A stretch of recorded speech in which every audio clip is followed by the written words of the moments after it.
Le Seigneur, que Dieu vous bénisse, que la grâce de Dieu soit votre partage. Dites-nous si vous nous recevez très bien, si vous entendez très bien le chant de ma voix. Nous sommes dans la joie de savoir que vous êtes là et nous voulons passer des moments exceptionnels avec vous. Je suis avec mon invité, le bishop Samuel Serge, et je suis convaincu que encore aujourd'hui, le Seigneur va se manifester d'une manière exceptionnelle, qui a été béni à notre précédent live, qui a été béni à ce précédent live. Dites-nous si vous avez été béni, et nous voulons, bien aimés dans le Seigneur, rendre grâce à Dieu pour ce moment puissant que nous sommes en train de partager avec vous. Je bénis tous ceux-là qui sont déjà connectés en ce moment. Que Dieu vous bénisse et qu'une grâce exceptionnelle soit déposée sur vos vies. Merci de partager la connexion. Invitez le frère et ami à venir expérimenter la grâce de Dieu. Encore, nous vous avons promis que nous serons avec le bishop Serge Samuel, où nous allons passer des moments exceptionnels dans la présence de Dieu. Que Dieu vous bénisse, partagez la connexion, invitez le frère et ami à passer ce moment puissant dans la présence de Dieu. Je suis convaincu qu'aujourd'hui, quelque chose de fort et de puissant se passera dans votre vie et le Saint-Esprit de Dieu sera opérationnel. Un miracle de Dieu va vous visiter. Pendant que vous partagez la connexion, que vous puissiez inviter quelqu'un. Vous me recevez. Dites-moi si vous me recevez. Gloire au Seigneur. Est-ce que vous me recevez? Gloire au Seigneur. Nous sommes de retour. Je voudrais prier ensemble avec vous pendant que vous êtes connectés. Préparez-vous parce que nous allons spécialement prier pour de malades et pour de cas spéciaux, et la main de Dieu va se manifester. Je vais demander au bishop de prier pour que nous puissions commencer ce puissant moment dans la présence de Dieu.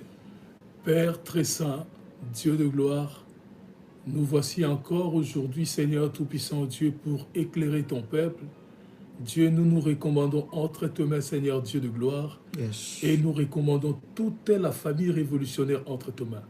Nos frères qui sont connectés, Seigneur Père éternel, laisse, Seigneur Tout-Puissant Dieu, que ces moments soient un temps, Seigneur Père éternel, de bénédiction, un temps où tu vas ouvrir, Seigneur Tout-Puissant Dieu, nos révélations. Qu'il soit béni, Seigneur Tout-Puissant Dieu. Bénis ta parole, Seigneur Dieu, selon qu'il est dit dans la Bible que ta parole est esprit et vie.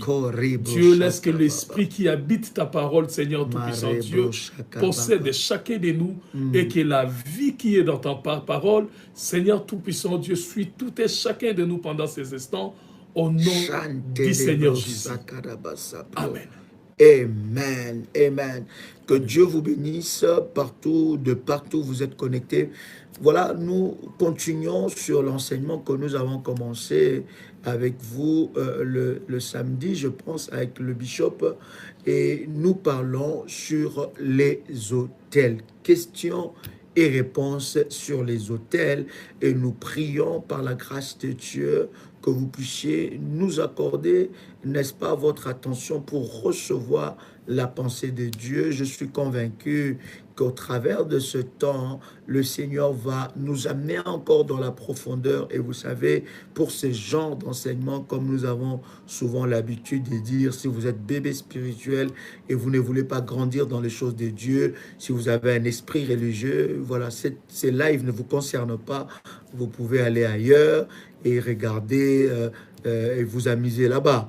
Mais ici, nous sommes là pour grandir, pour avancer dans la voie de Dieu, pour, n'est-ce pas, comprendre réellement les choses de Dieu. Nous sommes là pour apprendre de Dieu ce qu'il veut réellement nous dire. Donc, bien-aimé dans le Seigneur, prépare-toi, parce que tu peux être choqué par certaines révélations fortes et puissantes que le Seigneur va, n'est-ce pas, nous parler au travers de son serviteur. Je voudrais aujourd'hui, j'ai reçu de messages sur WhatsApp, Daddy, nous voulons vraiment que le bishop Serge Samuel puisse parler. Donc voilà, je vais vraiment le laisser le temps d'explorer, et si j'ai des questions, je poserai, n'est-ce pas, des questions, mais je vais laisser l'homme de Dieu nous parler, n'est-ce pas, par rapport aux autels, ses origines, l'étymologie, tout cela et le parcours, et que cela peut apporter dans nos vies, et c'est quoi finalement les autels. Homme de Dieu, nous sommes encore dans la joie et nous voulons, n'est-ce pas, vous laisser le temps de nous impacter, de nous dire tout ce que Dieu a mis dans votre cœur et de nous transmettre la pensée de Dieu. Bishop. Le Seigneur vous bénisse, famille révolutionnaire, partout où vous êtes. Nous vous bénissons au nom du Seigneur Jésus. Nous voulons vous apporter cette parole pour révolutionner votre foi afin de vous permettre de vivre le miracle de Dieu. Bien-aimés, les autels sont très très importants parce que vos autels vous ouvrent les portes des alliances avec l'Éternel. Vos autels vous ouvrent les portes des alliances avec Dieu. Sans les autels, vous n'aurez pas des alliances avec Dieu. Parce que si vous lisez dans la Bible, dans le livre des psaumes, Psaume chapitre 50, verset 6e, Dieu dit, rassemblez-moi mes Élis qui ont fait alliance avec moi par leur sacrifice. Donc par ceci, je vais rapidement définir les autels.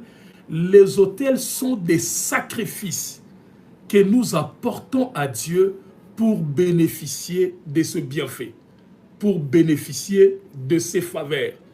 Bien-aimés, je vais ici d'entrée pour essayer de préparer le terrain, vous donner trois choses, vous dire trois choses très importantes. La première des choses, je l'ai dit dernièrement, j'ai dit que les autels, la pratique des autels existait bien avant la rédaction de la Bible. La deuxième des choses que je vais vous dire, que l'existence, la pratique des autels existe bien avant l'existence du peuple et de la nation d'Israël. Quelqu'un me dit, pasteur, excusez-moi, bishop, quelqu'un me dit que ça bug. Est-ce que vous nous recevez très bien? Ça va.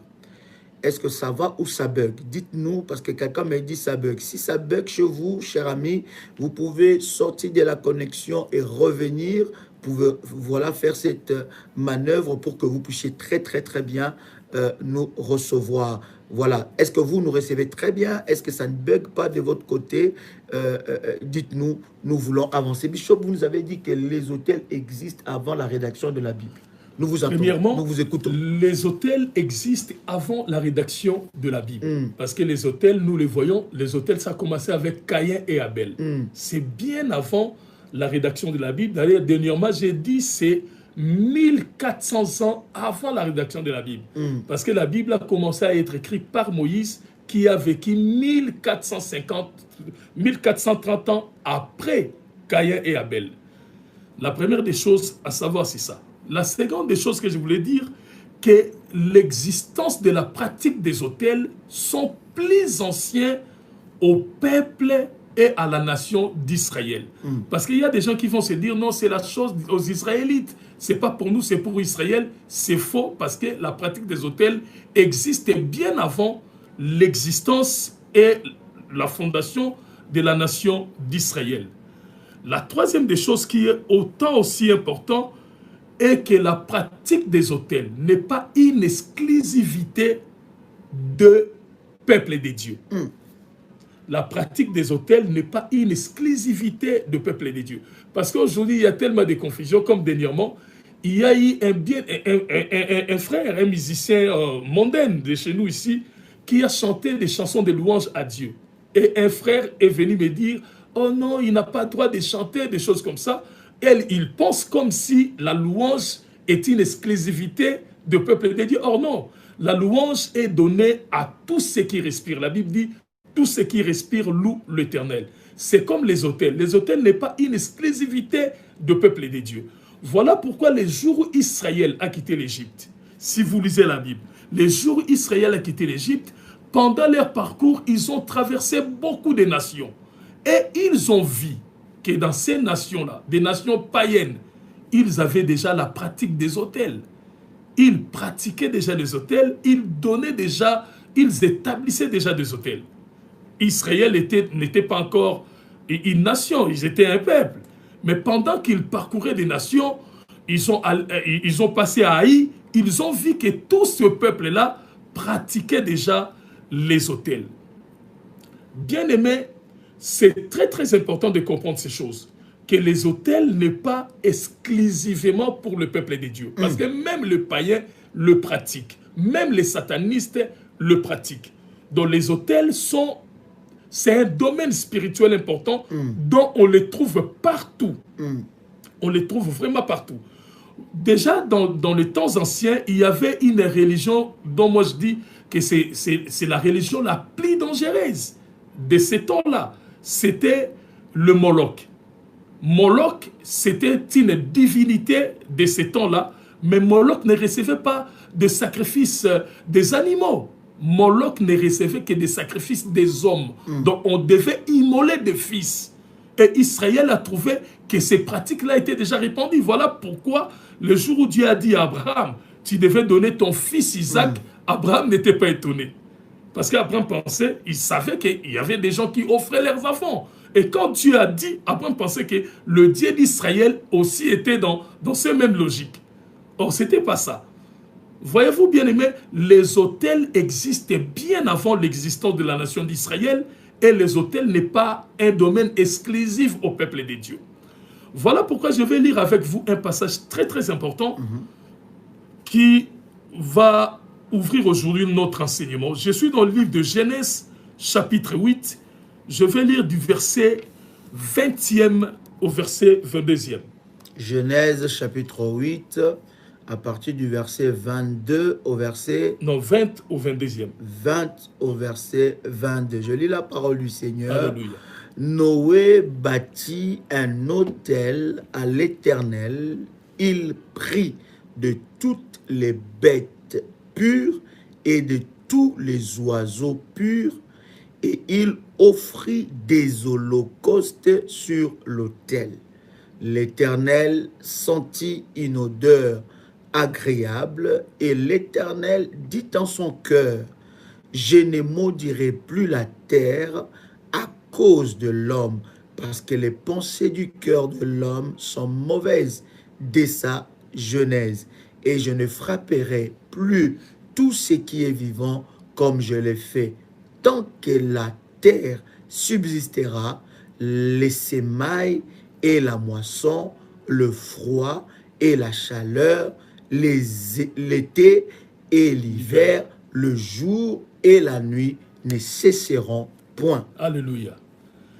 Bien-aimés, si vous lisez la Bible, vous allez vous rendre compte après Caïn et Abel qui ont initié la messe des autels, la deuxième personne à pratiquer l'autel, c'était Noé. Et Noé a vécu dans un temps très difficile. Au temps de Noé, bien-aimé, les gens péchaient énormément au point que la colère de Dieu s'est enflammée contre l'humanité. Mais déjà, bien-aimé, le déluge qui était descendu au temps de Noé, Dieu n'avait pas pour objectif de tuer les humains. Dieu voulait recommencer le monde, mais Dieu n'avait pas intention de tuer les humains. Voilà pourquoi Dieu a dit à Noé, tu vas faire l'arche. Tu vas faire l'arche et tu vas demander aux humains ceux qui voudront venir avec toi. Ils doivent entrer dans l'arche pour être sauvés. Mais les humains ont refusé l'appel de Noé. Donc vous allez vous rendre compte, c'est leur incrédulité qui a coûté à leur vie. Ce n'était pas Dieu. Dieu ne voulait pas tuer les hommes. Dieu voulait sauver la race humaine, mais les hommes étaient tellement incrédules au point qu'ils ont dit à Noé, mais les hommes ont refusé à l'appel de Noé. Et la Bible dit, Noé, pendant 40 jours et 40 nuits, il y a eu la pluie sur la terre, et les maisons ont été inondées, les hommes sont morts. Et après 1 année et 2 mois, Noé est sorti dans l'arche. Mais quand Noé est sorti dans l'arche, la colère de Dieu n'était pas encore apaisée. Tu vois, il y a des gens qui pensent comme la pluie était finie et que la terre était devenue sec et que la colère de Dieu était apaisée. Non, la colère de Dieu n'était pas apaisée. Quand Noé est sorti, Noé a eu cette déclic. La Bible dit, pendant qu'il sortait de l'arche, Noé a bâti un autel à Dieu. Ce n'est pas Dieu qui a dit à Noé, Noé bâtit un autel. Donc c'était une pratique qui se faisait déjà avant. Déjà, Noé les connaissait. Voilà. La Bible dit, quand ils sont sortis de l'arche, Noé a bâti un autel à l'Éternel. Il a offert à l'Éternel tout ce qui était pire, qui était à sa disposition. Et la Bible dit, en ces jours-là, Dieu s'est répandu d'avoir détruit l'humanité. Dieu a dit, la Bible dit, Dieu a senti un odeur agréable. Et Dieu a dit, je ne tuerai plus le monde comme je le fais maintenant. Et aussi longtemps que les cieux et la terre subsistera, Dieu a établi des lois éternelles. Aussi longtemps que les cieux et la terre, à cause du déclic qu'a eu Noé, ces jours-là, Noé a apaisé la colère de Dieu à cause de son autel. Je vais dire à quelqu'un bien-aimé que l'autel apaise la colère de Dieu. Les autels apaisent la colère de Dieu. Noé a apaisé la colère de Dieu en ce jour. Tu verras, par Noé, Noé a eu 3 fils. Par ses fils, l'un de ses fils qui s'appelle Shem, c'est par lui qu'est sorti Abraham. Mais la culture des autels, depuis Caïn, la culture des autels était en train de marcher. Et Abraham aussi connaissait ces pratiques des autels. C'est pourquoi j'ai aujourd'hui essayé de lire certaines choses sur Abraham. J'ai compris que Abraham avait des raisons principales qui motivaient Abraham à bâtir des autels. Quand je dis qu'Abraham avait des raisons, ces raisons d'Abraham peuvent aussi devenir tes raisons à toi. Abraham avait des raisons qui les motivaient à bâtir des autels. La première des raisons d'Abraham, nous les trouvons dans Genèse chapitre 12, verset 7e. Genèse chapitre 12, verset 7. Quelqu'un a trouvé verset 7e. 7. Genèse 12 et 7. Voilà, on va lire la parole du Seigneur. Genèse chapitre 12, verset 7. La Bible est en train de nous dire, l'Éternel apparut à Abraham et dit, je donnerai ces pays à ta postérité. Et Abraham bâtit là un autel à l'Éternel qui lui était apparu. Voyez-vous, la première des raisons qui motivait Abraham à bâtir des autels, c'est quand Dieu lui donnait une promesse. Toi, à tout moment, tu attends l'accomplissement de la promesse pour bâtir l'autel. Or, l'autel n'est pas bâti parce que la promesse a été accomplie, mais rien que parce que vous avez reçu la promesse de Dieu, vous pouvez bâtir votre autel. La Bible dit, Dieu a dit à Abraham, je donnerai ce pays à ta postérité. Rien que parce qu'Abraham a écouté la promesse, Dieu, la Bible dit qu'Abraham a bâti son autel à l'Éternel. Donc la première des raisons qui motivait Abraham de bâtir les autels, c'est parce que Dieu lui donnait des promesses. Frères, nous pouvons bâtir des autels sur base des promesses que nous avons reçues de Dieu. La deuxième raison qui motivait Abraham de bâtir des autels, c'était que chaque fois Abraham changeait de lieu, il baptisait son autel. Je vais vous dire pourquoi. Chaque fois Abraham changeait de lieu, chaque fois Abraham déplaçait, chaque fois il changeait des endroits, il bâtissait son autel. Là, c'est dans Genèse chapitre 12, verset 8e, dans le verset qui vient après le verset 8e. Genèse chapitre 12, nous sommes toujours dans Genèse le chapitre 12 et le verset 8. Nous lisons la parole du Seigneur. La Bible dit, il se transporta de là vers la montagne à l'orient de Bethel et il dressa ses tentes ayant Bethel à l'occident et Haï à l'orient. Il bâtit encore là un autel à l'Éternel et il invoqua le nom de l'Éternel. Voyez-vous, bien-aimés, pendant qu'Abraham changeait des endroits, pendant qu'il changeait des lieux, il baptisait toujours des autels. Il changeait des endroits, il baptisait des autels. Pourquoi je vais le dire? Parce que le monde des temps d'Abraham n'était pas assez sûr comme le monde d'aujourd'hui. Toi qui dis à tout moment, moi je connais mes droits, on ne me fera rien ici parce que je connais mes droits. À ce temps-là, les droits n'existaient pas. Tu remarqueras, une fois Abraham allait avec Sarah, Abraham a dit même à Sarah, Sarah, dis à ces gens que tu es ma sœur, parce que je ne veux pas que par la jalousie, ces gens mettent pour t'épouser après. Tu vois, Abraham vivait dans cette paix-là. Il savait que leur monde était un monde sauvage. Maintenant, pour se garantir, partout où il allait, Abraham a baptisé des hôtels pour attirer la faveur de Dieu. Amener la faveur de Dieu. Amener la faveur Donc, de Dieu. il bâtissait les hôtels pour deux raisons majeures. Pour des raisons majeures. Donc, nous pouvons le faire aussi. Mais oui. Quand nous recevons la promesse de Dieu. Alléluia. Donc, je reçois une promesse. Est-ce que quand je reçois une promesse, je le reçois par la prière, ou je le reçois par une prophétie, ou je le reçois par la parole de Dieu? Éclaire-nous un peu de ce côté. Même par conviction. Même par conviction. Oui, vous êtes convaincu que cette année, ça ne finira pas, je serai marié. C'est quelque chose que tu attends. Tu peux bâtir des hôtels sur base aussi de tes attentes, parce que la promesse crée l'attente. Donc, je peux bâtir des hôtels sur base de mes attentes. Tes attentes, parce que Comment? la promesse, le rôle de la promesse crée l'attente. Quand je dis, le soir, je te donnerai 10 $, donc tu t'attends à recevoir 10 $. Donc, quand il y a des attentes, tu peux bâtir des hôtels sur base de tes attentes, afin que tes attentes s'accomplissent. Abraham le faisait de cette manière-là. Pendant qu'il avait des attentes, quand il reçoit une promesse, Abraham baptisait des hôtels. Aussi quand il changeait des lieux. Parce que le monde où Abraham vivait n'était pas un monde sire, c'était un monde sauvage. Quand il changeait des lieux, il changeait des pays, il changeait des lieux, il fallait qu'il bâtisse les hôtels parce qu'il est... pour se rassurer une protection. Pas seulement une protection. L'espérance d'avoir une vie meilleure. Dans la terre où il va. Là où il va. Parce que les données étaient confis. Mais pasteur, moi je suis congolais, je décide d'aller m'installer aux Caraïbes. Est-ce qu'une fois je vais m'installer aux Caraïbes, je dois bâtir l'hôtel là-bas? Mais obligatoirement, homme de Dieu, ce qui est vrai mon apôtre, ce n'est pas les lieux qui définissent la grandeur de la vie d'une personne. Comment? C'est ce que la personne fait de sa vie qui définira sa grandeur. Par exemple, les souris du Congo, même quand on l'amène à France, il est quand même souris. Il ne changera pas. Les souris du Congo, même quand on l'amène au Congo-Brazzaville, il ne change pas, il reste un souris. Voilà, ce qui te change, ce n'est pas l'effet de changer de lieu, mais ce qui te change, c'est l'effet de faire que Dieu vienne à ta rencontre. Abraham le faisait comme ça. Quand il changeait de pays, il changeait de cité, parce qu'il avait tellement peur. Il était exposé aux étrangers parce que, souviens-toi, bien-aimé, il ne faut pas oublier l'étymologie. Le mot étranger vient du mot étrange. Ce qui est étranger souvent est étrange. Donc, or, quand on dit étrange, c'est quelque chose qui amène la peur.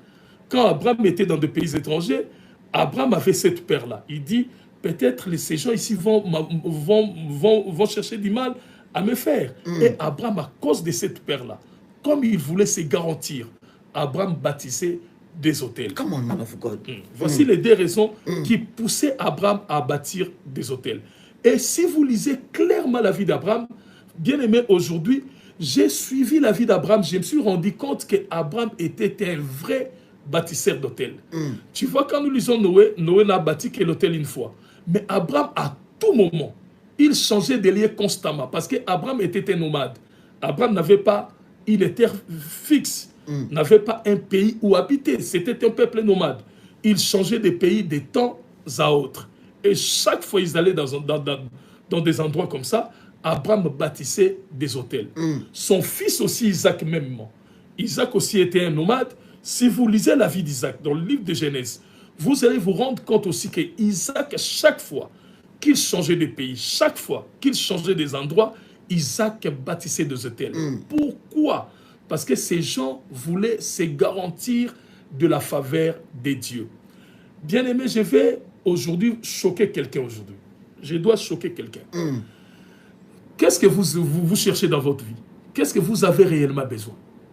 Il y a des gens qui te diront, moi j'ai besoin d'une voiture, moi j'ai besoin d'une maison, moi j'ai besoin d'un travail, moi j'ai besoin du mariage, moi j'ai besoin de ceci. Mais bien aimé, si tu regardes bien, tout ce que tu as besoin, ce n'est pas tout ce que tu cites là. La seule chose que toi tu as besoin, c'est la grâce de Dieu. Quand la faveur de Dieu arrive dans ta vie, La faveur de Dieu brise le lien du célibat. La faveur de Dieu brise le lien de la pauvreté. La faveur de Dieu brise le lien du chômage. Il n'y a aucune puissance de l'ennemi qui résiste à la faveur de Dieu. Voilà, ces gens ici avaient ces deux clics-là. Ils savaient que tout ce que nous avons besoin pour vivre mieux, ce que j'ai besoin, c'est la faveur de Dieu. Or, les autels nous assurent à entrer en possession de la faveur de Dieu. Si vous regardez, vous remarquerez que Isaac, c'était un bâtisseur des autels. Jacob, mêmement, il était un bâtisseur des autels. Mais une chose qui est vraie, à ce temps-là, chacun bâtissait ses autels de sa manière à lui, selon qu'il était convaincu. Mais arrivant au temps de Moïse, le Seigneur a voulu réglementer les services des autels. Le Seigneur a voulu instituer, faire donner de l'ordre dans le service des autels.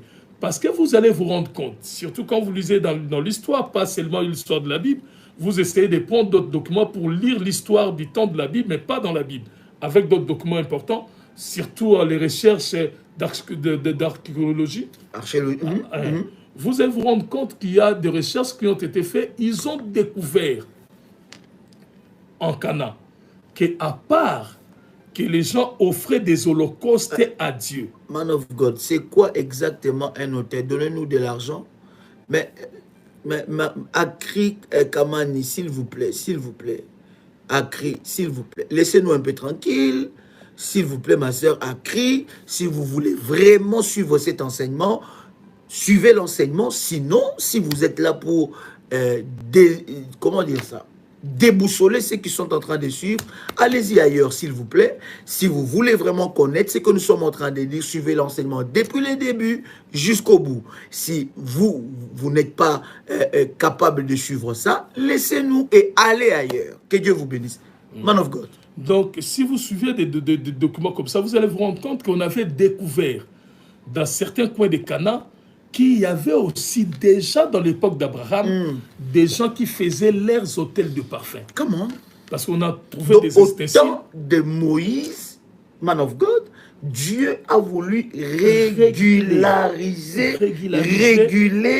la messe des autels. J'aime l'expression quand tu dis la messe des autels. La messe des autels. Donc, avant Moïse, chacun bâtissait les autels de sa manière.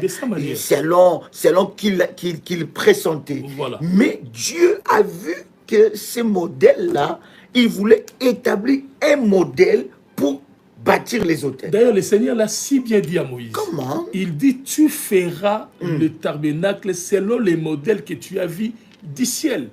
Toutes les ustensiles qui étaient dans le tabernacle, c'était Dieu qui avait ordonné à Moïse. Mais si vous lisez dans le livre d'Exode chapitre 27, verset 1er, quand Dieu parlait à Moïse sur particulièrement l'autel. Parce que au temps de Moïse dans le tabernacle, l'instruction de Dieu était que Moïse devait fabriquer des autels. Il y avait un autel qui s'appelait l'autel du parfum, qui devait se retrouver à l'intérieur du tabernacle. Et au parvis, il y avait un autre autel qu'on appelait l'autel des holocaustes. Au temps d'Abraham, on n'a pas appelé cela l'autel des holocaustes. On a seulement appelé l'autel. Or, comme il y avait des autels, il y avait l'un qui était pour brûler de parfum à Dieu et l'autre pour brûler des sacrifices, de la chair à Dieu. Et puis, déjà, la Bible dit, si vous lisez, quand le Seigneur instruisait Aaron, il dit à Aaron, c'est vous qui donnez la nourriture de Dieu. Donc, les autels, c'était l'endroit où Dieu venait manger. Les autels représentaient la nourriture donnée à Dieu. Comment? Les autels représentaient la nourriture donnée à Dieu. Les autels étaient l'assiette où Dieu venait pour manger sa nourriture. My God!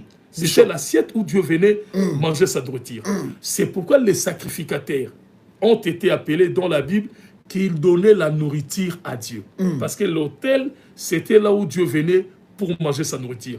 Déjà, depuis toujours, l'idée qui avait poussé même Caïn et Abel, Caïn et Abel de commencer sur les autels parce qu'ils se disaient, si moi comme un homme, quand on me fait quelque chose de bien, ça me pousse à réagir en faveur de la personne qui m'a fait quelque chose de bien.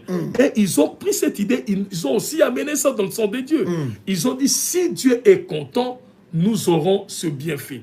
S'il est content de nous, nous recevons des choses de sa part. Donc c'est pour cela, à l'époque, Man of God, les anciens de la Bible bâtissaient des autels de sacrifice. Mais oui. Parce qu'ils voulaient donner de la nourriture à Dieu. À Dieu. C'est puissant ce que vous Ils êtes en train savaient de que dire. si Dieu est content, il y aura une réaction. Écoute-moi te dire une chose.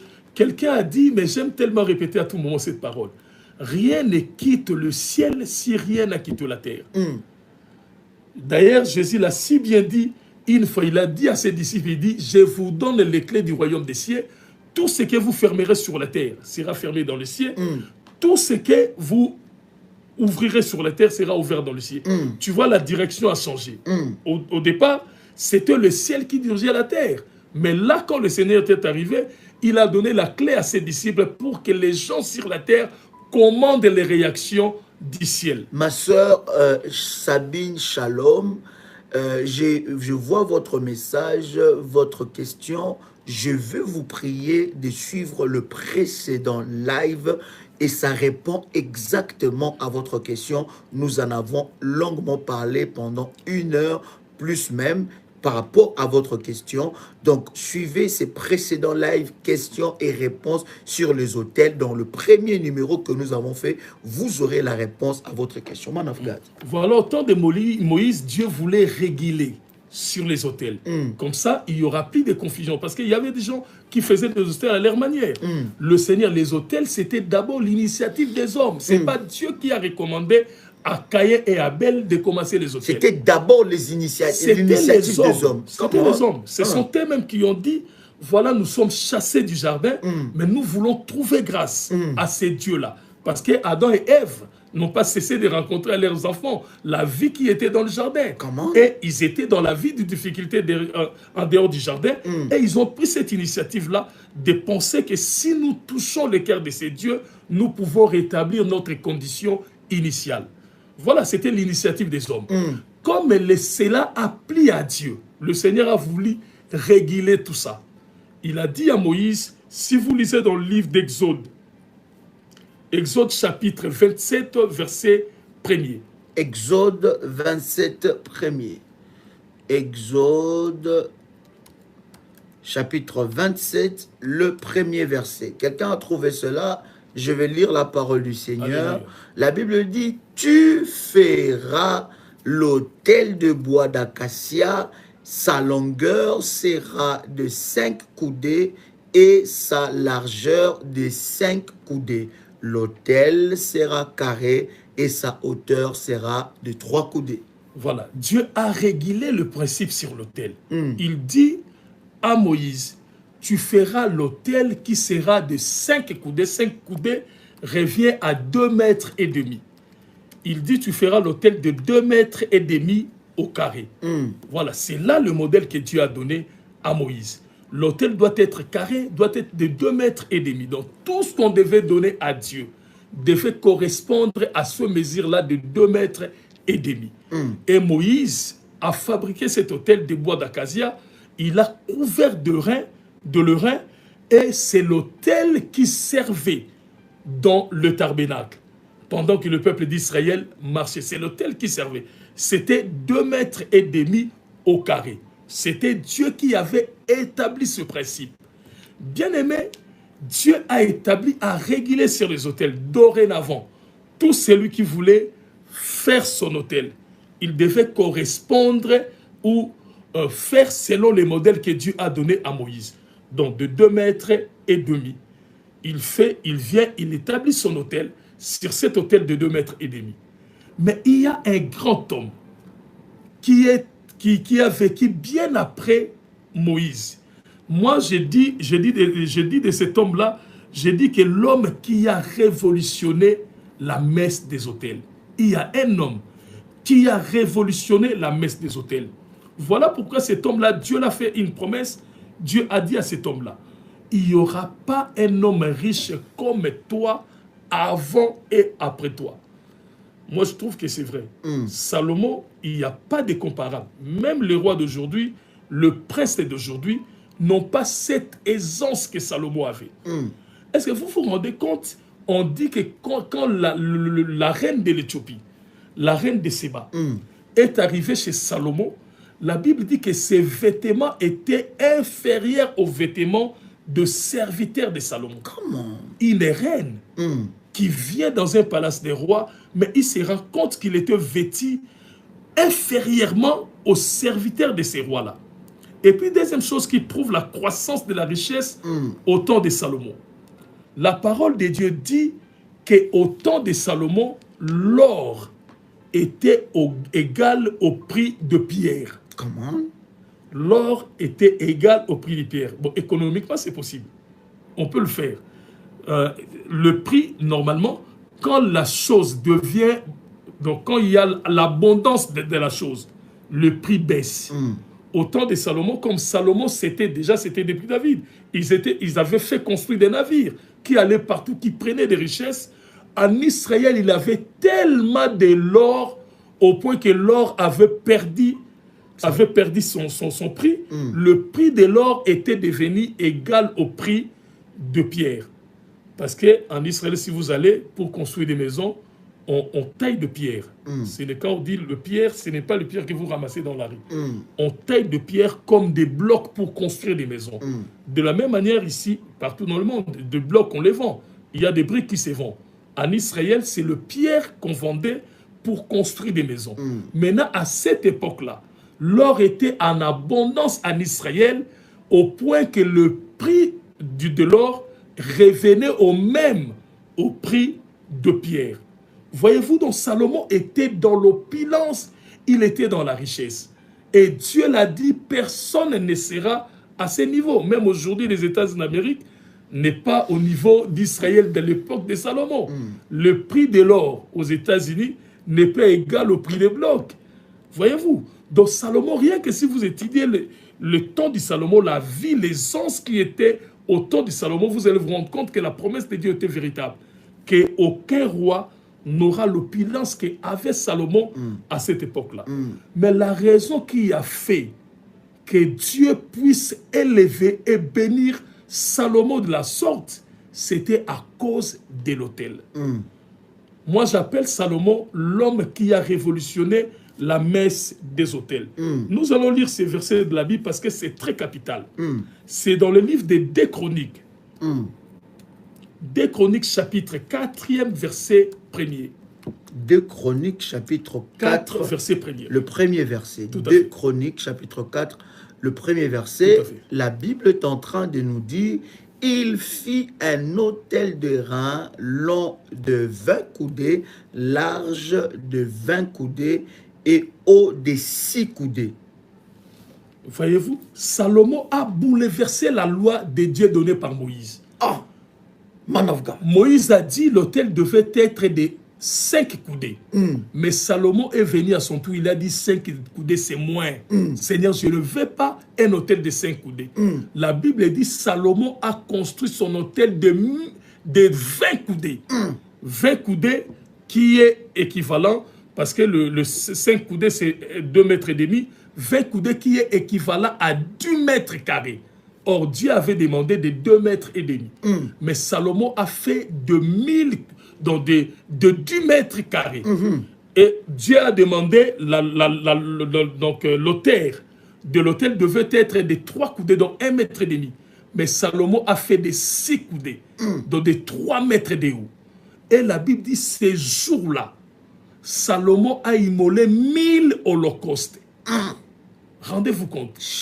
Il avait remarqué qu'avec l'autel demandé par Dieu à Moïse, je ne peux pas faire le sacrifice de 1000 holocaustes. Salomon, ces jours-là, a fait 1000 holocaustes. Et vous allez vous remarquer, après avoir fait cela, Salomon n'a pas fait une prière. Mais la Bible dit, Dieu est venu parler à Salomon la nuit. Il a dit à Salomon, demande tout ce que tu veux. Toi, Dieu ne peut pas te demander ça. Il ne peut pas te demander ça. Il a fait un hôtel, il a surdimensionné. Surdimensionné. Il a multiplié fois 4. donc ça veut dire que Dieu a demandé, l'autel doit être comme ça, mais il a révolutionné ça. les hôtels, la messe des hôtels. Il a changé la messe des hôtels. la messe des hôtels. Et en faisant cela, il a déposé 1000 holocaustes le même jour. Le même jour. Et ce que j'aime avec ce que le Seigneur parle dans ta bouche, tu dis, il n'a pas prié. Non, Salomon n'a pas prié. Mais Dieu vient à sa rencontre la nuit pour dire à Salomon, demande tout ce que tu veux, tu les donneras. Comment? Demande tout ce que tu veux, je te donnerai. Donc, ça veut dire que dans le domaine des hôtels, je peux aller au-delà pour toucher les cœurs de Dieu. Au-delà. Salomon a révolutionné cette loi de 2,5 mètres. Oh my God. Salomon a bâti son hôtel, a fait son hôtel de 10 mètres carrés. Il a multiplié fois 4 le mesure donné par Dieu à Moïse. Violence. Et la Bible dit, ces jours-là, Salomon a immolé 1000 holocaustes. Et la nuit, Dieu est venu, il a dit à Salomon, demande tout ce que tu veux, je te le donnerai. Salomon, il était tellement dans l'abondance déjà. Parce que quelqu'un qui donne 1000 holocaustes à Dieu, il était quelqu'un qui, voilà, il était héritier lui-même, il avait hérité de son père, David. La Bible dit, David a laissé tout ce bien entre les mains de Salomon. Mais quand Salomon a donné le 1000 holocaustes, la parole de Dieu dit, la nuit, Dieu est venu parler à Salomon. Dieu a dit, Salomon, demande tout ce que tu veux, je te le donnerai. Salomon a dit à Dieu, parce qu'il était tellement jeune, Salomon était le seul de fils de David qui n'était pas militaire. Parce que dans le temps, Bishop, il était le seul fils de David qui n'était pas militaire. Parce que dans le temps, les princes étaient formés au service militaire. Au service militaire, à manier des armes. Parce que le rôle du roi était d'être au premier rang de la guerre. C'est pas comme aujourd'hui. Les soldats sont au front. Le roi est au palace en train de prendre du champagne. Avant, c'était pas comme ça. C'était les rois qui se mettaient avant quand il y avait la guerre. Au premier rang. Au premier rang. Et les rois, c'était des gens forts. Les rois de cette époque. Regardez rien que Saoul. La Bible dit qu'il était castard. Rien que David. David, c'était quelqu'un qui faisait des exploits avec Dieu. Les rois, c'était des gens forts. Vous allez voir, il y avait un ami de David qui s'appelait Jonathan, qui était le fils de Saoul. La Bible dit qu'il savait manier des armes. Et déjà, à cette époque-là, quand David faisait des exploits, Jonathan aussi le faisait à son côté. Il avait déjà gagné plusieurs fois des batailles en faveur d'Israël. Voyez-vous donc, le prince était formé aux armes. Parce que son rôle, le rôle du roi, selon ce que Dieu avait dit à Samuel, il devait protéger et faire la guerre pour son peuple. D'ailleurs, David a rapporté plusieurs guerres pour Israël. Bien aimé, vous allez vous rendre compte que Salomon était le seul fils de David qui n'était pas militaire. Pourquoi? Parce que Salomon était le fils de la vieillesse de David. Salomon est né pendant que le roi était devenu vieux. Et puis, à ce temps-là, Salomon lui-même, non, à ce temps-là, David lui-même ne partait plus à la guerre. La Bible dit, Joab a conseillé à David, a dit à David, roi, tu as vieilli, mieux vaut que nous mourons dans le champ de bataille, mais pas toi. Parce que le jour où tu mourras, c'est la lampe d'Israël qui va s'éteindre. Et le roi David est resté à la maison. Pendant qu'il est resté à la maison, une fois, il est monté sur les toits, il a aperçu Béchabé, la mère de Salomon. C'est de cette union qu'est sorti Salomon. Salomon était le fils du vieillesse de David. D'ailleurs, il n'était pas supposé devenir roi. Le roi n'avait pas préparé Salomon pour devenir roi. David avait son prince, son héritier à lui qui s'appelait Absalom, qui s'était rebellé bien avant. Et puis il était mort. À part Absalom, il y avait Adonijah qui était plus âgé que Salomon aussi, était un homme des armes. La Bible dit Adonijah, les jours où le roi allait mourir, David était sur son lit, abattu, il frôlait la mort. La Bible dit Adonijah s'est auto-proclamé roi.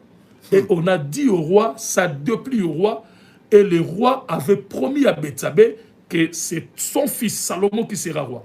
Le roi a demandé à ses officiers de mettre Salomon sur son cheval pour le mettre roi en Israël.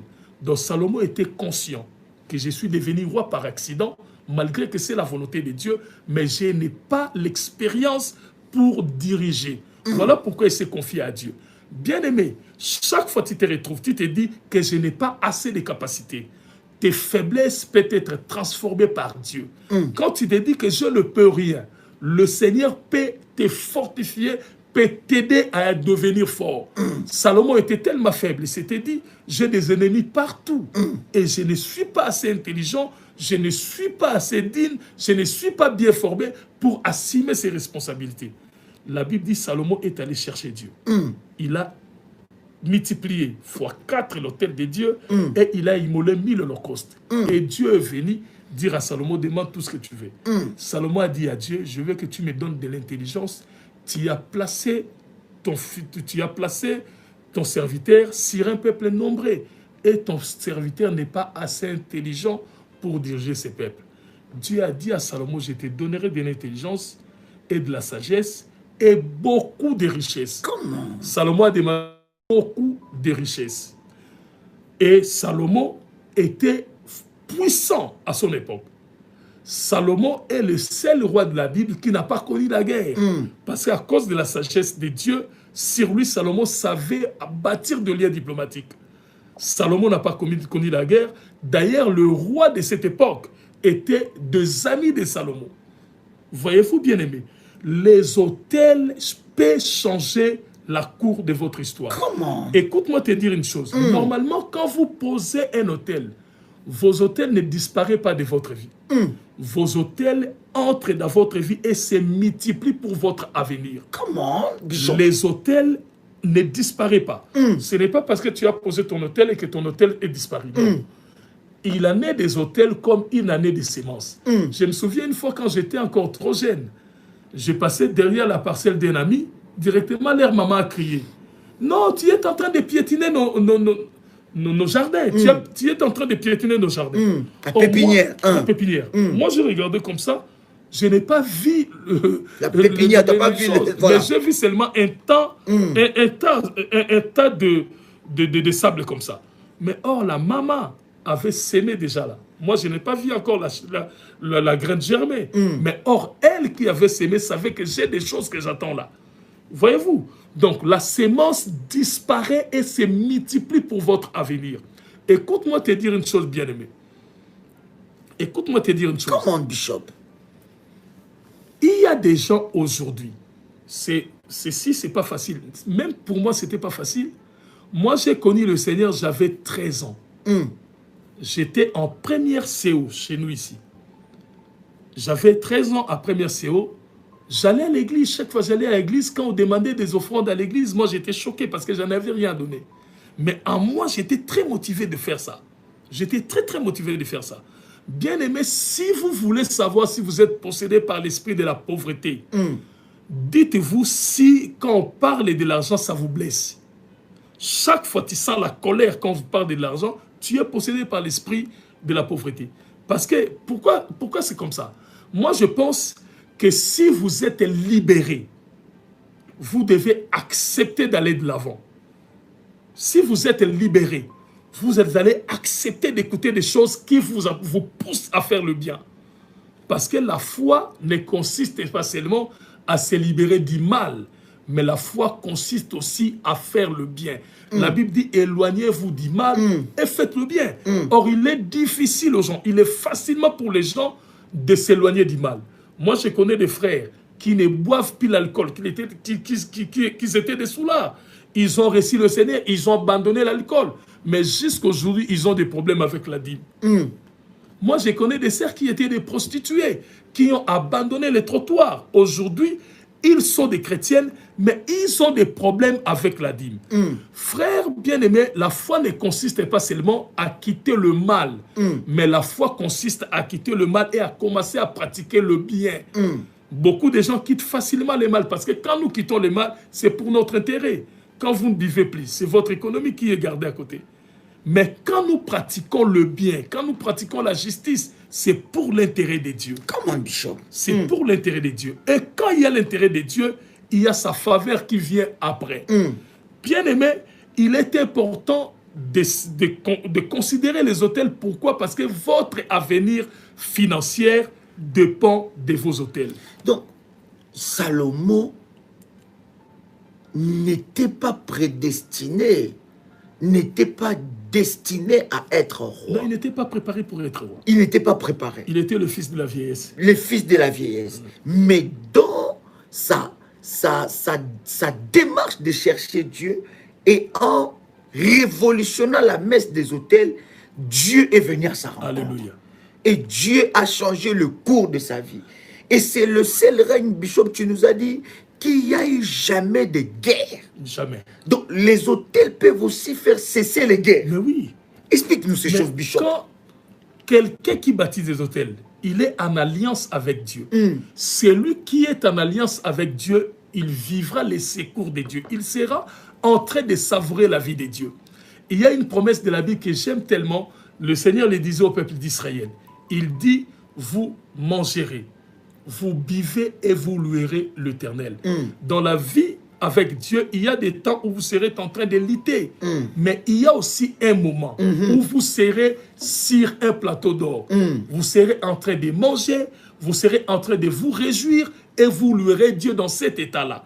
Or, ceux qui vivent une vie pareille, ce sont des gens qui bâtissent des autels, où leur voix ne s'élève plus devant Dieu, mais la voix de leurs autels monte devant le Seigneur. Oh, Bishop, répète ça. Les gens qui vivent ces temps,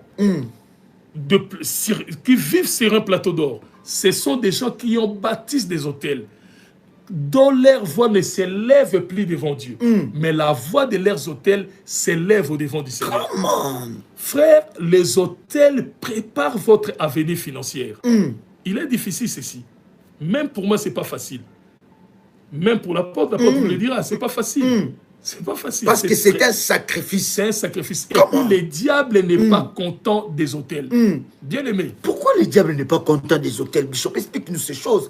Pourquoi le diable s'oppose sur les autels, sur le sacrifice? Pourquoi l'ennemi s'oppose à cela? La force du peuple de Dieu dépendait de leur sacrifice au devant de leur Dieu. Parce que qu'est-ce qui se passe?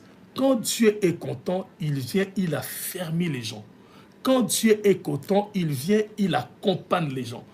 Qu'est-ce qui se passe? Si vous lisez rien que dans la Bible, moi, il y a un temps de la Bible où j'appelle le temps de la guerre des autels. Si vous prenez depuis le livre des Juges jusqu'au livre des Chroniques, vous remarquerez chaque fois en Israël, quand il y avait un roi qui ne connaissait pas l'Éternel, il venait, il détruisait les autels de l'Éternel, il bâtissait les autels de son Dieu. Comment? C'était l'époque de la guerre des autels. La guerre des autels. Oui, depuis le livre des Juges jusqu'au livre des Chroniques. D'ailleurs, il y a un homme de la Bible dont j'aime tellement. Son nom, c'est Jéroubal. Gédéon. La Bible dit Jéroubal. Pourquoi Gédéon? Gédéon a eu un jour un déclic. Il y avait l'hôtel de Baal chez eux dans la famille. L'hôtel là servait à tous les gens du quartier. Mais Gédéon, la nuit, il a rencontré Dieu. La première des choses que Gédéon a fait, il a détruit cet hôtel de Baal qui était dans sa famille. Comment? Voyez-vous? Donc, il y avait une période dans la Bible qui était période de la guerre des autels. Vous le voyez aussi avec Élie. Au temps d'Élie, le roi d'Israël s'appelait le roi Akab. Akab avait sa femme qui s'appelait Jézabel. Jézabel n'était pas israélite. Il était d'une autre terre. Elle était d'une autre terre. Jézabel avait amené ses dieux en Israël. Il avait corrompu les cœurs de son homme. Comment? Au point que le culte de Baal était devenu le premier culte en Israël. Comment? Même le peuple de Dieu, c'est pourquoi le jour où Élie s'est réclamé, il dit, Seigneur, je suis resté seul, il n'y a pas d'autres prophètes en Israël. Dieu l'a dit, il y a encore 7000. Pourquoi Dieu a dit, il y a 7000? Parce que la majorité du peuple d'Israël était corrompu, ils étaient derrière Baal. Élie pensait d'ailleurs avoir resté seul. Or, il y avait encore 7000 qui n'avaient pas fléchi les genoux devant Baal. Voyez-vous?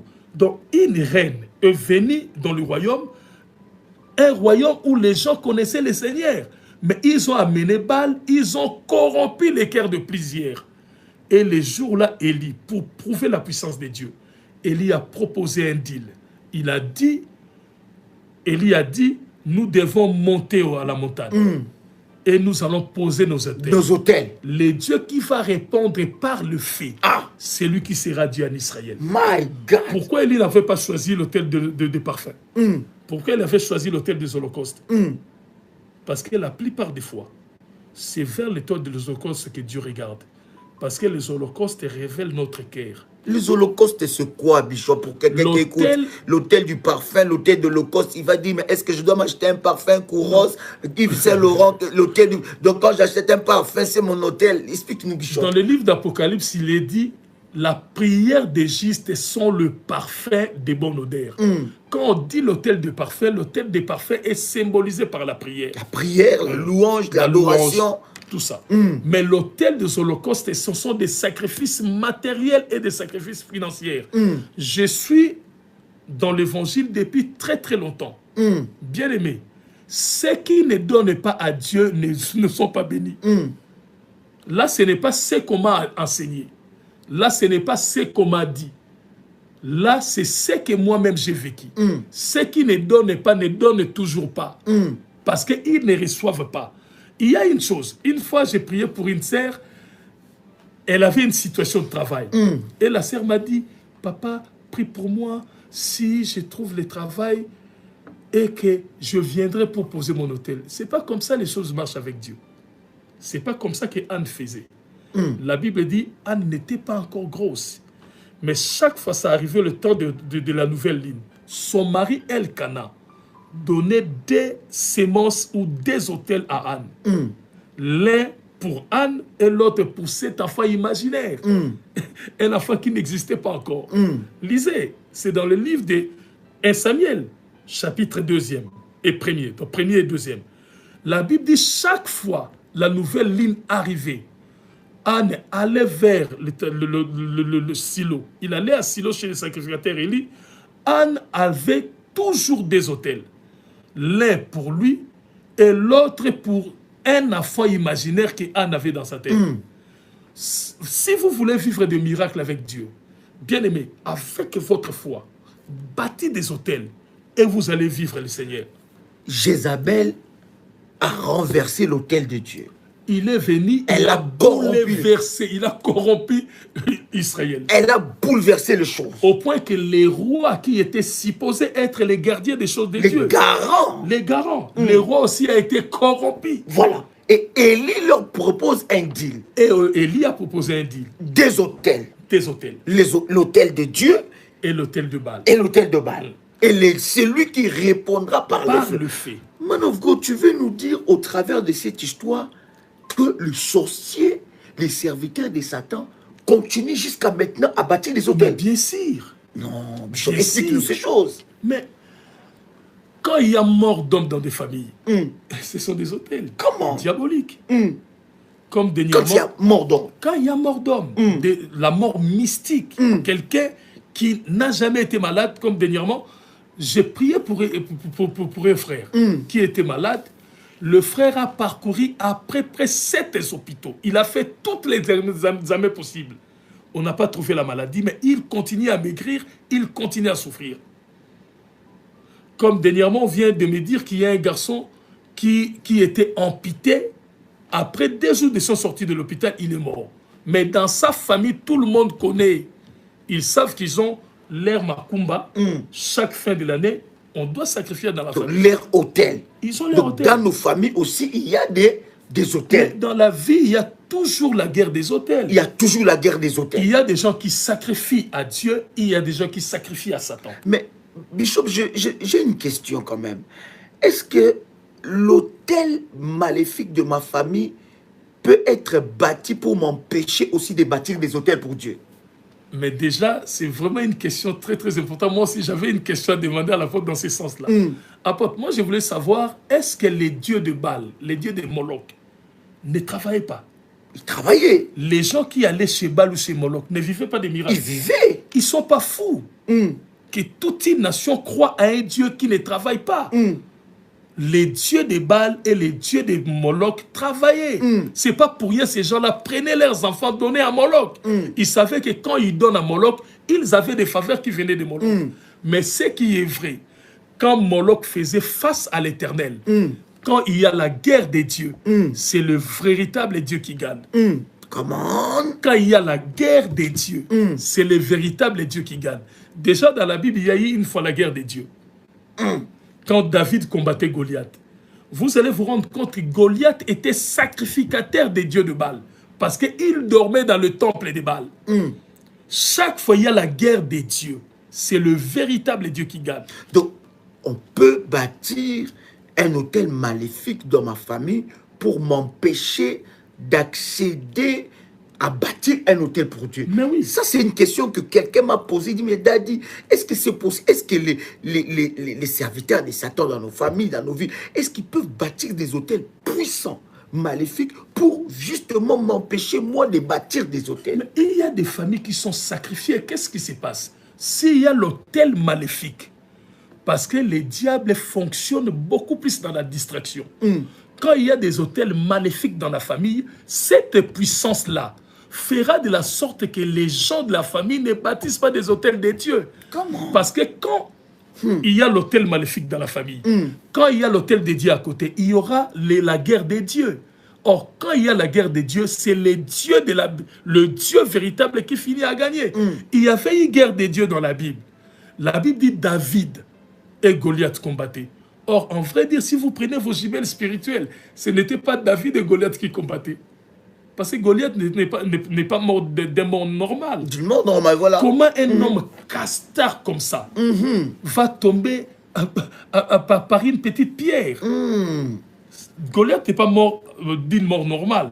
Donc, les combats entre Goliath et David, c'était la guerre des dieux. Comment? C'était les dieux d'Israël qui combattaient les dieux de Philistins. Et Goliath était sacrificateur de Dagon. Si vous remarquez le propos entre Goliath et David, regarde ce que Goliath disait à David. Il dit à David, je vais te tuer aujourd'hui et je vais prendre ta chair. Je le donnerai en sacrifice à Dagon. Donc si Goliath parvenait à tuer David, il allait prendre les corps de David pour aller sacrifier à Dagon. Et David, de son côté, il ne dit pas à Goliath que je viens, je suis fort, je vais te cogner. David a dit, qui est-il, un incirconcis pour insulter l'armée de Dieu vivant? Incirconcis. Un incirconcis pour insulter, pour dire qu'il était un pire, il ne connaissait pas Dieu, pour insulter l'armée de Dieu vivant. Il dit, tu viens avec moi avec de lances, avec des épées. Moi, je viens avec toi au nom de l'Éternel. Voyez-vous, dans la guerre entre David, les combats entre David et Goliath, c'était la guerre des dieux. C'était le Dieu de Philistins qui combattait les dieux d'Israël. Or, quand il y a les combats des dieux, c'est le véritable Dieu qui finit à gagner. Donc, quand il y a des combats des dieux, il y a le combat des autels, et c'est exceptionnel ce que vous nous dites. Mais, Bishop, est-ce que devons-nous continuer à bâtir l'autel après le sacrifice excellent de Jésus-Christ à la croix? Est-ce que les sacrifices de Jésus-Christ à la croix, parce qu'on parle de sacrifice, n'est-ce pas? Je sais que beaucoup de personnes posent ce genre de questions. Les sacrifices de Jésus-Christ à la croix, est-ce que nous donne encore le droit de bâtir? Parce que la Bible dit tout est accompli. Il a dit tout est accompli. Est-ce que Jésus qui a fait le sacrifice par excellence, est-ce que nous devons encore continuer à bâtir les autels? Je veux que votre question soit très bien focalisée. Dites-moi, Bishop. Normalement, la question doit être, devons-nous vraiment bâtir l'autel des holocaustes? Parce que l'autel du parfum, nous continuons à les bâtir. Nous prions chaque jour. Oh, Bishop. Nous prions chaque jour. C'est ce que vous dites.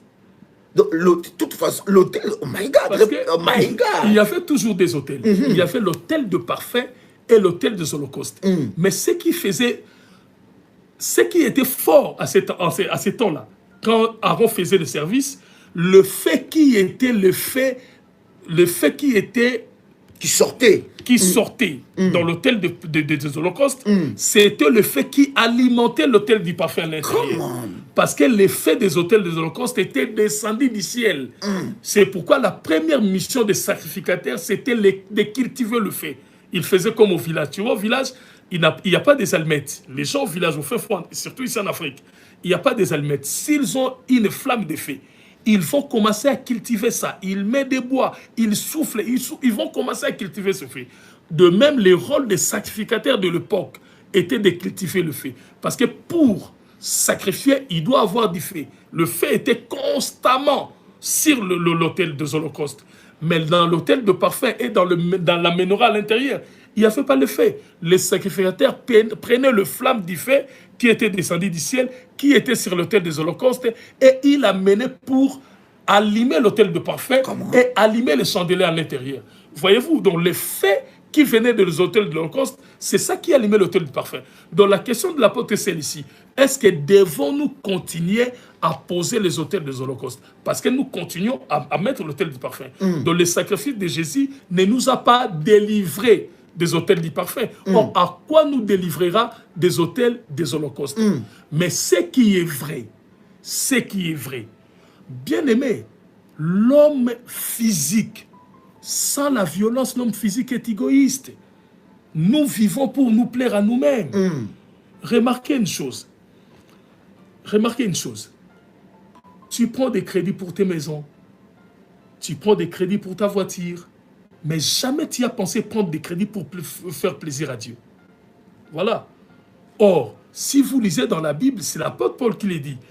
Il a dit que ces gens, ils ont donné au-delà de leur pauvreté. C'était des gens qui étaient des pauvres.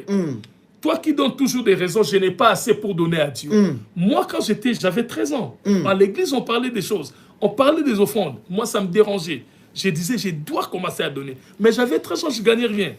J'étais en première CO. Mais qu'est-ce qui s'est passé? Comme on faisait des gonds, on allait du matin, à 11h, on sort pour continuer jusqu'à 14h.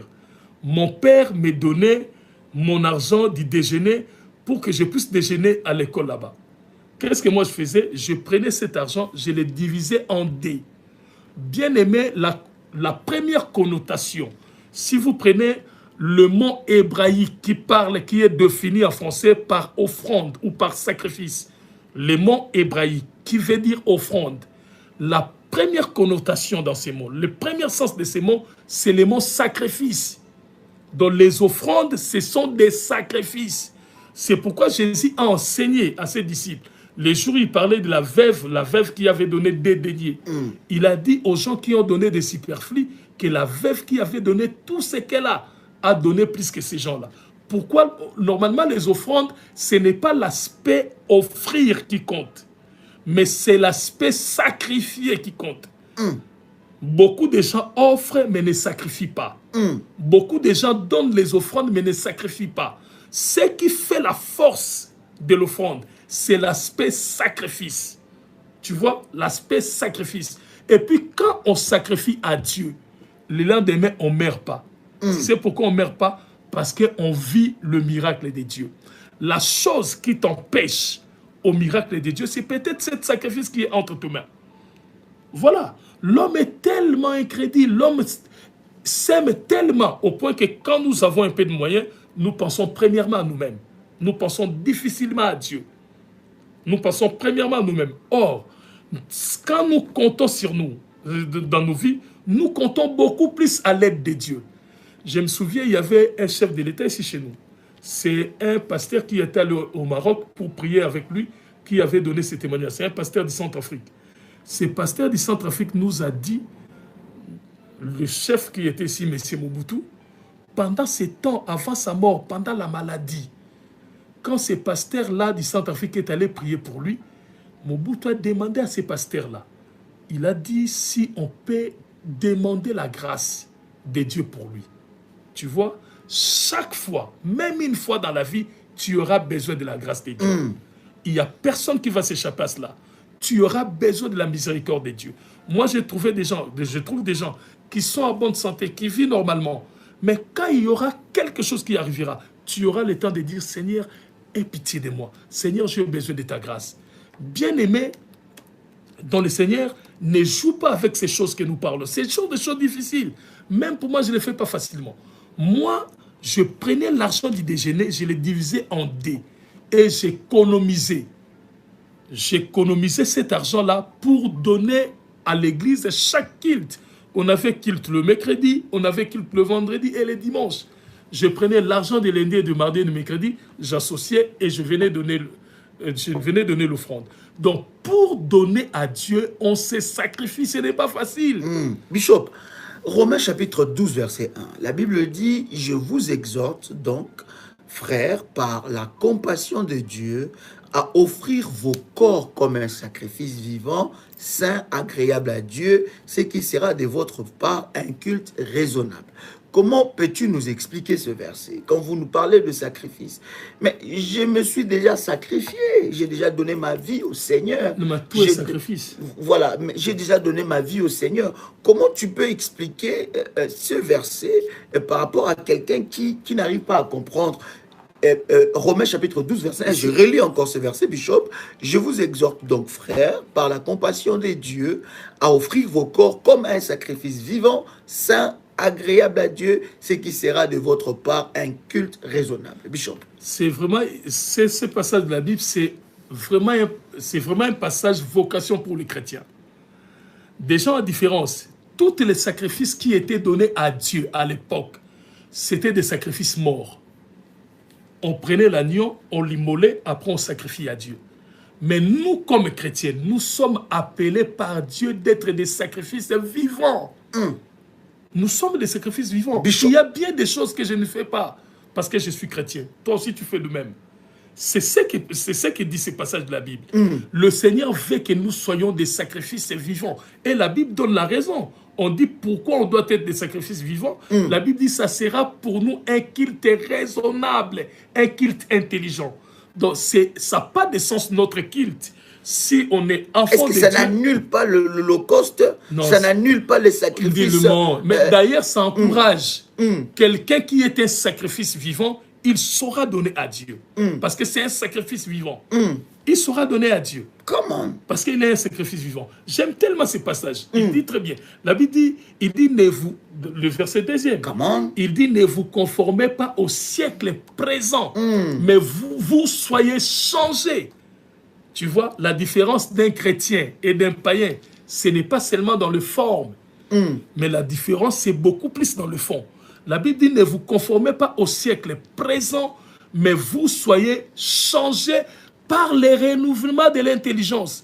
Donc la différence entre un chrétien et un païen, c'est le renouvellement de l'intelligence. Comment? Donc un chrétien ne doit pas voir des choses comme un païen les voit. Par exemple, un chrétien ne doit pas trouver difficile de donner à Dieu parce qu'il a l'intelligence renouvelée. Ce que tu ne pouvais pas faire avant comme païen, quand tu es un enfant de Dieu, tu peux le faire parce que tu as une intelligence renouvelée. Mais le malheur, c'est quoi? Il y a beaucoup des enfants de Dieu qui sont aujourd'hui nés de nouveau, mais qui ont encore l'intelligence ancienne. Bishop, quelqu'un nous pose la question, il dit, Shalom, je suis béni, je vais poser une question. Pourquoi les apôtres dans le Nouveau Testament ne nous ont pas dit cela? Ils ont tellement parlé de cela, vous n'avez pas lu la Bible. Prenez le livre des Actes des Apôtres, parce qu'il faut, pour dire si on a dit ou on n'a pas dit, prenez le temps de passer. D'ailleurs, les apôtres étaient tellement rigoureux avec ces choses. Si vous prenez les livres des Actes des Apôtres, vous allez voir, vers le chapitre, je pense, chapitre 4e ou 3e, on parle de l'histoire d'Ananias et de Saphira. C'était un couple. Regarde ce qui s'était passé. La Bible dit l'apôtre Paul, l'apôtre Pierre, plutôt. L'apôtre Pierre était en service et les gens prenaient leur parcelle. Il faut les lire. Les gens venaient avec leur parcelle. Ils vendaient leur parcelle. La première des personnes qui a fait ça, c'était l'autre qui était devenu aussi apôtre. Comment il s'appelle encore? Barnabas. La Bible dit Barnabas a pris ses parcelles. A pris son parcelle, il est venu donner à Dieu. Quand Ananias et Saphira ont vu cela, ils ont dit à Pierre, nous allons aussi vendre notre parcelle et nous allons apporter l'argent. Mais la Bible dit, quand ils ont vendu, après ils se sont complotés entre eux. Ils ont dit, non, nous ne pouvons pas donner tout l'argent. On avait promis, mais nous ne pouvons pas le faire. Ils ont caché une partie d'argent. Ils ont menti à l'apôtre le prix. Et quand l'homme est arrivé, quand la femme d'abord, quand la femme est arrivée, non, l'homme d'abord, l'homme est arrivé, Ananias, l'apôtre Pierre l'a demandé, à combien vous avez vendu cette parcelle? Voyez-vous, ils n'ont pas mangé tout l'argent. Ils ont seulement modifié les prix pour rester avec quelque chose. Mais l'apôtre les demande, avec combien vous avez vendu? Il a dit à tel prix. L'apôtre directement a dit, vous jouez avec le Saint-Esprit, tu mourras. La Bible dit, il est tombé immédiatement, il est mort. Pendant qu'on les transportait pour aller l'enterrer, parce qu'à ce temps-là, il n'y avait pas donc, trop de moyens pour embaumer de gens. Pendant qu'on les transportait pour aller l'enterrer, la Bible dit, sa femme est venue. L'apôtre a demandé à la femme, combien vous avez vendu cette parcelle? Directement, la femme a répondu, à tel prix. L'apôtre dit, oh, pourquoi Satan vous a incrédulisé pour continuer à mentir? Oui. Voici les gens qui ont enterré votre mari. Ils sont encore là. Ils vont aussi vous enterrer. La Bible dit, Saphira est tombée et mort immédiatement. Voyez-vous, les apôtres ont tellement parlé des choses. Par exemple, c'est l'apôtre Paul qui l'a dit. Il dit, celui qui donne paix moissonnera paix. Et celui qui donne abondamment moissonnera abondamment. C'est dans la Bible. Ce sont des autels qui parlent. Ce sont des autels. 1 Corinthiens chapitre 9, verset 13. Je voudrais que vous nous expliquiez, Bishop, pour clôturer. 1 Corinthiens chapitre 9, verset 13. La Bible dit, ne savez-vous pas que ceux qui remplissent les fonctions sacrées sont nourris par le temple? Que ceux qui servent à l'autel ont pour part à l'autel. Parce que quelqu'un m'a posé la question avant, pendant que nous étions en train de préparer, le monsieur dit, mais donnez-nous dans la Bible, dans le Nouveau Testament, encore ces débats-là assez religieux, donnez-nous dans le Nouveau Testament où on a écrit l'expression autel. Oh, mais maintenant, mais il y en a plusieurs, surtout dans le livre d'Hébreu, il y en a plusieurs. En hébreu, il y en a plusieurs. Si vous prenez l'hébreu chapitre 8e, chapitre 9e, il y en a plusieurs. Qu'est-ce que nous pouvons retenir, Bishop, par rapport aux autels? Qu'est-ce que nous, celui qui est en train de nous suivre, qu'est-ce qu'il peut retenir? Comment est-ce qu'il peut fonctionner? Et donnez-nous quelques avantages prophétiques des autels. Vous nous avez déjà parlé fortement, mais nous voulons avoir quelques clés pour que cela ne puisse plus nous égarer, que nous puissions comprendre réellement la pensée de Dieu. Normalement, quand vous servez, quand vous placez votre autel, vous ne servez pas Dieu. Vous êtes en train de vous servir. Oh! Vous ne servez pas Dieu. Quand vous donnez votre autel... Je ne donne plus la nourriture à Dieu. Dieu mange, vous donnez la nourriture à Dieu, mais vous ne servez pas Dieu. Vous êtes en train de vous servir. Parce que votre autel garantit votre avenir financier. Bien-aimé, votre autel garantit votre avenir financier. Écoute-moi te dire une chose.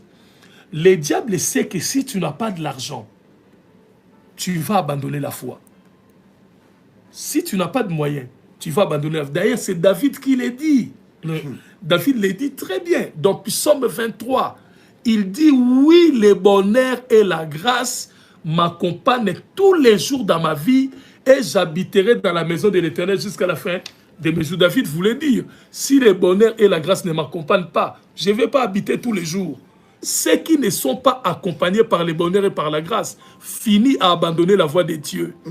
Pour vivre dans la maison de l'Éternel jusqu'à la fin de tes jours, tu dois quelque part être accompagné par le bonheur et la grâce. J'ai quelque chose, un témoignage choquant, mais je dois quand même le dire. Dernièrement, il y avait un frère que je connais depuis très longtemps, un homme de Dieu. Il s'appelait Pasteur Pierre. Je le connais depuis très longtemps, depuis le temps des groupes de prière. Quand je dis groupe de prière, je fais allusion aux années 80 quelques. C'était un homme motivé, un évangéliste puissant. Il marchait de maison à maison, à maison, à maison. Il prêchait la parole de Dieu. Le bien-aimé est mort, je pense, à 51 ans. Il est mort à 51 ans, pas marié, sans enfant. Il n'a jamais été erré dans sa vie. Il est mort de suite de quoi? Il a marché avec Dieu, il a marché avec Dieu comme il n'était pas béni. À la fin de sa vie, il a abandonné la voie de Dieu. Il est allé chercher la magie pour servir Dieu avec la magie. Or, ça ne marche pas. Qu'est-ce qui lui est arrivé? Il est tombé, il est devenu fou. Avec la folie, il est mort en étant devenu fou. C'est bizarre. La majorité des gens connaissent cet homme de Dieu-là. Il est mort. Pourquoi? Si vous n'êtes pas accompagné par le bonheur, c'est David qui l'a donné comme condition de vivre dans la maison de l'Éternel jusqu'à la fin de ses jours. Il a dit, oui, le bonheur et la grâce m'accompagneront tous les jours de ma vie. Et j'habiterai dans la, tu vois, et j'habiterai dans la maison de l'Éternel. Si tu n'es pas accompagné par les bonheurs et par la grâce, tu finiras à quitter la maison de Dieu. J'ai prié afin que toi, tu ne quittes pas la maison de Dieu au nom du Seigneur Jésus. Quand est-ce que je bâtis mon hôtel? Quelqu'un nous pose la question, Bishop, en disant, qu'est-ce qui se passe quand on bâtit son hôtel, on ne voit pas les changements? Vous avez déjà répondu à ça, mais je voudrais vite que vous le répondez. Il y a un passage de la Bible que j'aime tellement. C'est un passage puissant. La Bible dit, ne vous arrêtez point à pratiquer le bien. Autrement dit, ne vous fatiguez pas. Ne vous fatiguez pas à pratiquer le bien, car à cause de cela, certaines personnes ont logé des anges. Quand on dit certaines personnes ont logé des anges, on fait allusion à Abraham. Abraham, c'était quelqu'un qui faisait du bien, qui voyait des hommes de Dieu passer. Ils appelaient les hommes de Dieu. Ils mettaient les autels à tout moment. La Bible dit, ne vous fatiguez pas. Pourquoi on dit ne vous fatiguez pas? Parce que poser des autels aussi peut fatiguer quelqu'un. Parce qu'il peut se faire que vous posez vos autels. Mais les choses que Dieu veut accomplir dans ta vie doivent attendre pour des ans. Et tu peux te dire, non, je suis fatigué. La Bible dit, ne vous fatiguez pas. Parce que ça finit toujours à marcher. Ça n'échoue jamais. Ça finit toujours à marcher. Nous sommes les témoins de ces choses. L'apôtre est témoin de ces choses. D'ailleurs, lui-même m'a donné un témoignage dernièrement puissant. Et puis, ça m'a édifié. Ça m'a donné une voix. Bien-aimé, si vous n'êtes pas prophète pour savoir ce que vous devez faire réellement, ayez au moins l'esprit de discernement. Regardez à côté de vous. Regardez là où vous êtes. Regardez les frères que vous connaissez. Ceux qui ne mettent pas leurs autels ne prospèrent pas. Ça ne marche pas. Ce n'est pas comme ça que ça marche. Et les autels, vous avez dit, Bishop, c'est pour nous servir. Les autels, quand nous bâtissons les on ne autels, sert pas Dieu, on se sert. On se sert. Le Seigneur se nourrit, après il nous bénit. Les autels garantissent notre avenir financier. Si vous ne mettez pas vos autels, vous allez finir par la honte. Vous allez vous épuiser. Donc vous pouvez être chrétien, enfant de Dieu, tout ce que vous voulez, mais lorsque vous ne comprenez pas ces choses... Donc, Bishop voulait nous dire que les hôtels, bâtir les hôtels était un mystère. Ce n'est pas donné à tout le monde. C'est un mystère puissant. Mais regardez, il y a un frère qui vient de poser la question ici, ou pourquoi les apôtres ne nous ont pas parlé de ça. Quand j'ai donné l'histoire d'Ananias et Saphira, le frère n'a jamais vu ça. C'est un mystère. C'est dans Actes des apôtres, le chapitre 5. Voilà pourquoi l'apôtre Paul avait raison. Il dit, dans le livre de 1 Corinthiens, chapitre 12e, il dit, à ce qui concerne les choses de l'esprit, je ne veux pas que vous soyez dans l'ignorance. Comment? Parce que l'ignorance des choses de l'esprit crée l'incrédulité. Oh my God. L'incrédulité. Explique-nous bien ces choses. Mais c'est l'apôtre qui l'a dit. Il dit dans 1 Corinthiens chapitre 12, verset 6e. Non, verset 1er. Chapitre 12e, verset 1er. Il dit à ce qui concerne les choses de l'esprit. Je ne veux pas. Il y a dans d'autres versions, on dit à ce qui concerne les dons spirituels. Dans d'autres versions, il dit à ce qui concerne les choses de l'esprit. Comment? Il dit à ce qui concerne les choses de l'esprit, je ne veux pas que frères vous soyez dans l'ignorance. Parce que ce qui fonde l'incrédulité, c'est l'ignorance. Les gens sont des fois incrédules parce qu'ils ne connaissent pas.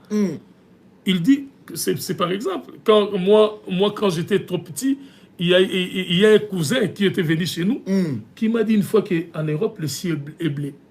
Le ciel est bleu. Le ciel est bleu. Moi, je dis, oh, bleu comment? Il dit, mais comme votre chemise. Moi, je dis, oh, c'est vrai.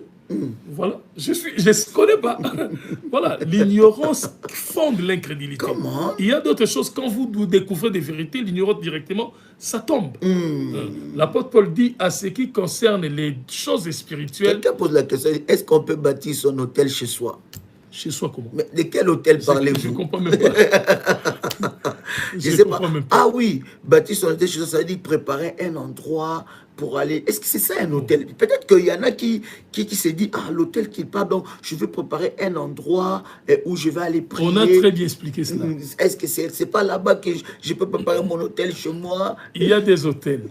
Il y a les hôtels de parfum et il y a les hôtels des holocaustes. Les hôtels de parfum qui est les là. hôtels de parfum qui est symbolisé par la prière. La prière, dit dans l'adoration, la louange. L'adoration, la louange sont des hôtels de parfum. Il y a aussi les hôtels des holocaustes. Les hôtels des holocaustes, ce sont des sacrifices matériels. Attends, je vous dirai une chose. Savez-vous que en Israël, ils s'apprêtent à construire un troisième temple. Quand ils vont construire là-bas un troisième temple, il y aura l'autel vivant comme ça, où il y aura des gifs. Parce que jusqu'aujourd'hui en Israël, il y a le service qu'on appelle bar mitzvah. Quand l'enfant, les garçons à 12 ans, on va avec lui avec un agneau. Il y a un sacrificateur qui doit égorger l'agneau. Donc jusqu'aujourd'hui, ça se pratique comme au temps de la Bible. Ça se pratique clairement. Donc, les sacrifices, l'autel des holocaustes symbolise les sacrifices matériels. Or, l'autel de parfum symbolise le sacrifice, la prière, la louange, tout ce qui est le sacrifice. Donc, je peux faire mon autel de parfum sans faire l'autel de sacrifice. Non, c'est impossible. Les deux doivent marcher ensemble. Pourquoi les deux doivent marcher ensemble? Il y a des gens qui sont forts financièrement, qui sont faibles spirituellement. Il y a de ceux qui sont forts spirituellement, qui sont forts financièrement et faibles financièrement. C'est pas comme ça que Dieu veut. Regarde, il y a un passage de la Bible que j'aime tellement trop. C'est l'apôtre Paul qui le dit. Il dit, je souhaite que vous soyez prospères à tous égards, comme prospère l'état de votre âme. Donc le souhait de Dieu est que nous soyons prospères à tous égards. Quand on dit être prospère à tous égards, ça veut dire autrement, vous progressez à tous égards. Sur le plan spirituel, sur le plan physique, Dieu veut que nous puissions prospérer à tous égards. Comment, Bishop? Voilà. Donc, c'est puissant ce que vous êtes en train de dire, Bishop. La Bible est en train de nous révéler un certain nombre de choses et je bénis Dieu vraiment pour ces puissants messages. Apocalypse chapitre 9, le verset 12 pour clôturer. Le 6e ange sonna de la trompette et j'ai entendu une voix venant de 4 cornes de l'autel d'or qui est devant Dieu. Alléluia. Donc même devant Dieu, il y a un autel. Mais oui. Mais quand Dieu a parlé à Moïse, Moïse a fait ces choses selon les modèles qu'il y avait là-bas.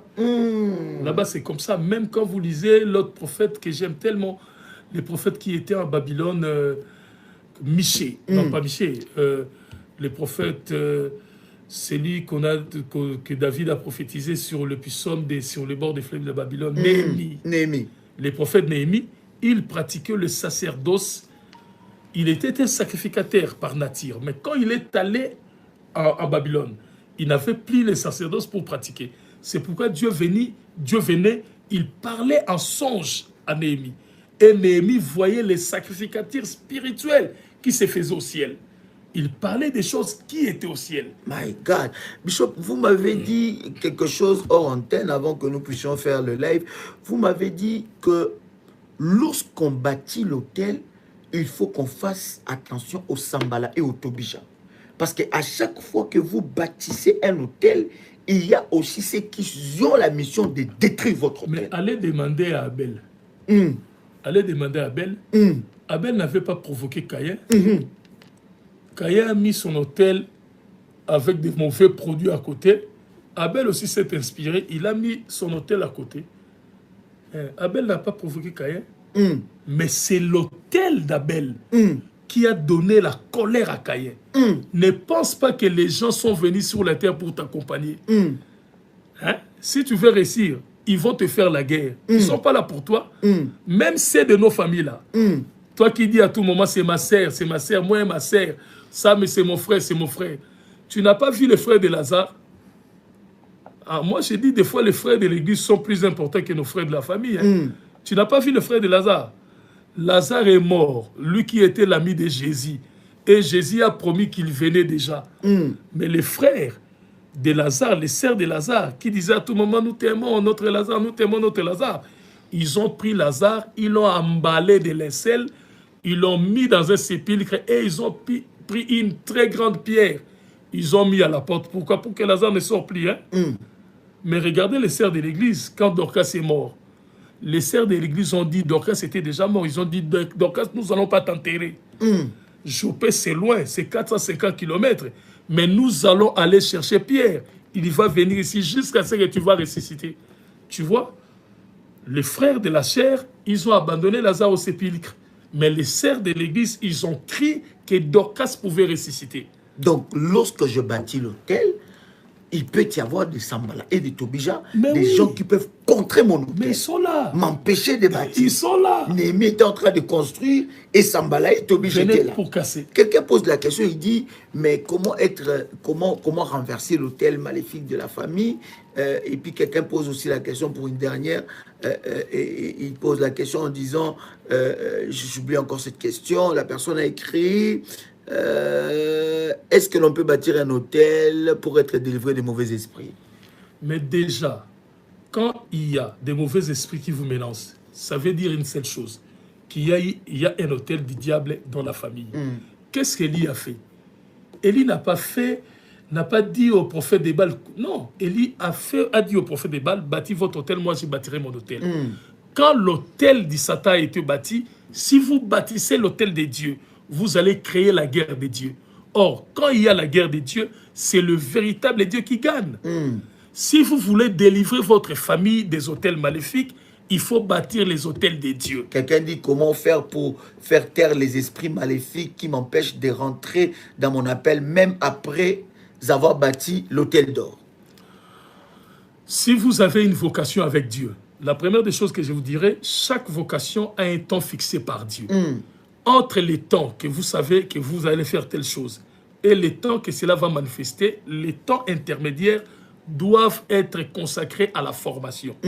Donc les bien-aimés qui viennent parler ici de l'appel, vous devez apprendre des choses de la part de Dieu. Entrer dans le domaine spirituel et persévérer. Persévérer jusqu'à ce que le temps arrivera. Voilà, le bishop nous a énormément bénis aujourd'hui. C'est le dimanche. Alléluia. Et nous voulons dire merci vraiment au Seigneur pour son serviteur de nous avoir accordé ce puissant moment. Et je veux que le bishop puisse prier pour toi, toi qui es en train de nous suivre. Tu nous as suivi dès les débuts, ou bien tu viens de nous rejoindre. Le bishop va prier pour vous. Avez-vous une préoccupation? Le premier live que nous avons avec le bishop, juste après, nous avons reçu un témoignage très puissant. Et nous bénissons Dieu pour ce puissant témoignage de cette sœur révolutionnaire qui a été instantanément visitée par la main puissante de Dieu.